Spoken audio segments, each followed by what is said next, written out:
میرا دوسرا سوال یہ تھا کہ ہمارا یہ عقیدہ ہے، ایمان ہے کہ جب ہم نے مر جانا ہے تو اس کے بعد روز محشر والے دن سب کا ایک دفعہ حساب ہوگا، سب کو اٹھایا جائے گا اور ان کا حساب. اور ساتھ ہی ہمارا یہ بھی ایمان ہے کہ جب آدمی مر جاتا ہے امیڈیٹلی فوری طور پہ قبر میں اگر وہ نیک آدمی ہے تو اس کی قبر وسیع کر دی جاتی ہے، اگر وہ برا آدمی ہے تو اس کی قبر تنگ کر دی جاتی ہے، اور بہت سارے عذاب آتے ہیں کہ وہ عذاب اس میں ہوں گے. اب یہاں پہ تھوڑی سی مجھے کنفیوژن ہے کہ ایک طرف تو ہم کہتے ہیں کہ حساب جو ہونا ہے وہ روز محشر ہوگا، دوسری طرف قبر میں جاتے ہی فوراً حساب شروع ہو جاتا ہے، تو اس کو کیسے؟ یہ دو عقیدے بظاہر آپس میں ٹکراتے نظر آتے ہیں نا، کہ ایک طرف عذاب و ثواب قبر کہہ رہے ہیں، ایک طرف قیامت کے دن کہتے ہیں کہ حساب کتاب ہوگا. تو ڈاکٹر صاحب یہ صورتحال بالکل ایسی ہے کہ یہ قبر کا جو عذاب و ثواب ہے نا، یہ وہ نہیں جو مکمل حساب کے بعد ہوگا کہ لوگوں کو دوزخ یا جنت میں بھیجا جائے گا. وہ تو ہے جیسے عدالت میں کارروائی ہونے کے بعد فیصلہ ہوتا ہے کہ اس کو جیل بھیجا جائے تو کس وارڈ میں بھیجا جائے، سزائے موت دی جائے، وہ قیامت کے دن. اب یہاں سوال، میں پہلے قبر کی طرف پھر آتا ہوں، یہاں سوال پیدا ہوتا ہے کہ ساتھ ساتھ ہی کیوں نہیں اللہ تعالیٰ حساب کرتا جاتا؟ جو مرا اس کا حساب سارا کر دیا جائے، جنت دوزخ میں بھیج دیا جائے. یہاں جو بات سمجھنے کی میرے دوستوں بھائیوں بہت نازک ہے. ہمارے ذہن میں ہے نیکی بدی صرف موت تک، کہ ہم نے جو کیا نیکی بدی وہ ہے نہیں، کھاتا چل رہا. جیسے میں نے قابیل کا کہا نا کہ اس نے قتل کیا، قتل اس کے ابھی رکے نہیں، قیامت تک جتنے ہوں گے اس کے کھاتے میں درج ہونے. اس لیے میزان لگنی ہے جب یہ کارخانہ روکا جائے گا.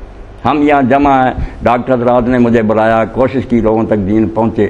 اب جس تک یہ پہنچے گا، جو بچے آگے پہنچائیں گے، یہ نیکی قیامت تک میری اور ان ڈاکٹر حضرات کی چلتی رہے گی. یہ اللہ جانتا کہاں کہاں یہ بچے لے کر اس تربیت کو جائیں گے.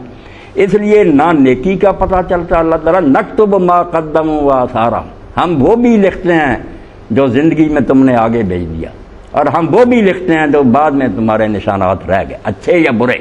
بری مثال کسی ٹیچر نے قائم کر دی، اب دوسرے لوگ بھی بگڑ گئے، وہ سارا اس کے کھاتے میں جائے گا کہ یہ تیری حرام دردی سے یہ بری رسم چلی.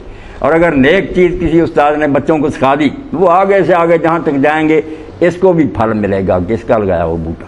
اس لیے قیامت جب تک نہیں آتی، کارخانہ سٹاپ نہیں ہوتا، یہ کھاتا نہیں پتہ چل سکتا کہ اس کی نیکی کہاں کہاں کس رنگ میں گئی، برائی کہاں کہاں دنیا میں پھیلی. اب ہٹلر حرامی کو مرے کتنی مدت ہوگی، مگر اس نے ایسا کیا کہ یہ مہنگائی اور دنیا میں یہ خون خرابے شروع ہو گئے. اب اس کے مرنے سے قصہ ختم نہیں ہوا، یہ سارا اس کے کھاتے میں جائے گا. قیامت کا حساب کتاب تو اس لیے رکھا گیا کہ جب یہ کارخانہ روکا جائے گا پھر ہر شخص کی میزان بنے گی کہ اس نے کمایا کیا اور برباد کیا کیا. اب قبر میں جو ہوتا نا، یہاں وہ حساب کتاب نہیں، یہاں تو سادہ کاغذ دیکھے جاتے ہیں کہ اس کو حوالات میں بند کیا جائے. جیل نہیں گیا، جوڈیشل جیل جو ہے نا مقدمہ بھگتنے کے بعد، وہ قیامت ابھی صرف حوالات میں بند کر کہ یہاں یہ رہیں. ہے وہ بھی ذلت کی زندگی، وہاں کوئی خوشی نہیں. اور جو دوسرے ان کو سمجھ لیں جیسے ریسٹ ہاؤس میں آتا، کوئی شربت وغیرہ پلایا، مگر اصل دعوت جو ہے ابھی تیار ہو رہی. یہ فرق سمجھ لیں کہ جنت دوزخ جو ہے وہ اصل ہے فیصلے کے بعد، کہ یہ جوڈیشل جیل میں کہاں جاتا ہے یا جنت میں کس درجے کا مستحق ٹھہرتا. اور یہ جو ہے صرف کچھ آرام میں ٹھہرائے ہوئے مہمانوں کی حیثیت، وہ گیسٹ ہے، مہمان ہیں، ٹھہرے ہوئے، خوشبوئیں آ رہی، ٹھنڈی ہوائیں، وہ بیچارے حوالات میں بند ہیں، مصیبتوں میں. اب جو ہے قبر کا وہ صرف اتنا ہی، مکمل حساب و کتاب وہاں ہی ہوگا. حوالات اور جیل سمجھ لیں، آپ پڑھے لکھے لوگ ہیں کہ حوالات صرف بند کیا ہوا تفتیش کے لیے، اور جیل ہے مقدمہ چلے گا، جرم کس نوعیت کا، پھر سزا سنائی جائے گی. جی بہت اچھا سوال ہے، ایسے سوال پوچھ لینا چاہیے. ہمارے ہاں تو حوالات میں ضروری نہیں ہے کہ مجرم ہو، یہ حوالاتی بری بھی ہو سکتا ہے اور اس سے سزا بھی ہو سکتی ہے. قبر کا جو حوالاتی ہے کیا وہ بھی مشکوک حیثیت میں ہوگا، اور جو ریسٹ ہاؤس میں ہوگا کیا اس کی بھی واپسی دوسری طرف ممکن ہوگی؟ نہیں، ڈاکٹر صاحب نے بہت اچھی بات کی. وہاں جو ہے نا وہی حوالات میں ہوگا جو سزا کے لائق ہے. مقدمہ تو بعد میں چلے گا نا، جائیں کاغذ جب دیکھتے ہیں پوچھتے ہیں چیزیں، جو لائق ہے جس کا انجام برا ہونا وہی جائیں گے، مشکوک نہیں. وہاں دنیا کا حال ہے کہ یہ پوری واقفیت نہیں نا، بیچارے پولیس والے بھی ایمانداری سے بھی مجبور ہوتے ہیں، کیا پتہ مجرم ہے یا نہیں. وہاں تو صاف صاف فرشتوں کا سارا ریکارڈ اس کا وہی حوالات میں روکے جائیں گے، دن کا آخری انجام برا. اور ریسٹ ہاؤس میں وہی ہوں گے. اس لیے حضرت عثمان غنی رضی اللہ عنہ کے بارے میں آتا کہ وہ جنت دوزخ کا ذکر سن کر اتنا نہیں روتے، مگر جب قبر کی بات ہوتی تھی تو اتنا روتے، داڑھی مبارک تر ہو جاتی. لوگوں نے کہا آپ اس کے بارے میں بہت پریشان ہو. فرمایا یہ آخرت کی منظروں میں سے پہلی ہے، یہاں ہی پتہ چل گیا اگر حوالات میں بند ہے تو آخری انجام تو اس سے برے سے برا ہوگا، اور جو ادھر مہمان خانے میں ٹھہرا خوشی کی بات ہے کہ آگے اس کا انجام اچھا ہی ہونے والا. پہلے ہی چھانٹی ہو جاتی ہے. مگر درجے جو الاٹ ہوں گے نا، کیونکہ جنت بھی ہمارے ذہن میں ہے کہ صرف ایک ہی باغ ہے، یکساں ہی نہیں. اللہ کے رسول علیہ السلام نے فرمایا 100 جنت ہے، 100.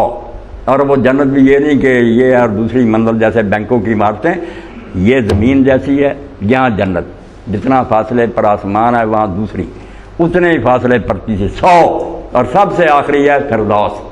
اس لیے اللہ کا جہان غیر محدود، ہم نہیں جان سکتے. اور اب تو جوں علم ترقی کر رہا، چلو ان ڈیریوں کی وجہ سے جو دوربینیں ایجاد ہو رہی ہیں یہ خود مانتے ہیں کہ ہمیں کائنات کی وسعت کا کوئی پتہ نہیں، کتنی کہکشائیں، کتنے جان. اس لیے جنت کے بارے میں پریشان نہیں ہونا چاہیے کہ 100 کیسے دنیا بن گئی.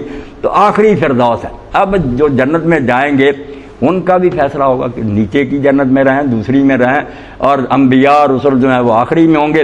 اور اللہ کے رسول علیہ السلام نے فرمایا فردوس کی جو چھت ہے نا، اور اللہ کا عرش ہے اوپر، اس کے نیچے وہ جگہ جو ہے اس مقام کا نام ہے الوسیلہ، اور وہ صرف ایک بندے کو ملے گی پوری مخلوق میں سے. تو آپ نے فرمایا امید تو ہے کہ وہ بندہ میں ہی، مگر تم میرے لیے اذان کے بعد دعا کرو صلی اللہ علیہ وسیلہ. جب اذان ختم ہو تو میرے لیے تم وسیلہ، وہ مقام مانگا کرو. اسی لیے ہم کہتے ہیں آتے محمد علیہ وسیلہ، کہ وہ مقام بلند جو اللہ کے قریب ہے اللہ حضور کو دے. فرمایا میں پھر تمہاری سفارش کروں گا، اگر تم میرے لیے دعا کرتے رہے میں شفاعت کروں گا. تو اس لیے جیسے مہمان خانے میں ٹھہر گئے لوگ، مگر آگے جو منظر ہے نا یہ قیامت کے دن فیصلہ ہوگا کہ کس سٹوری پر یہ جائے.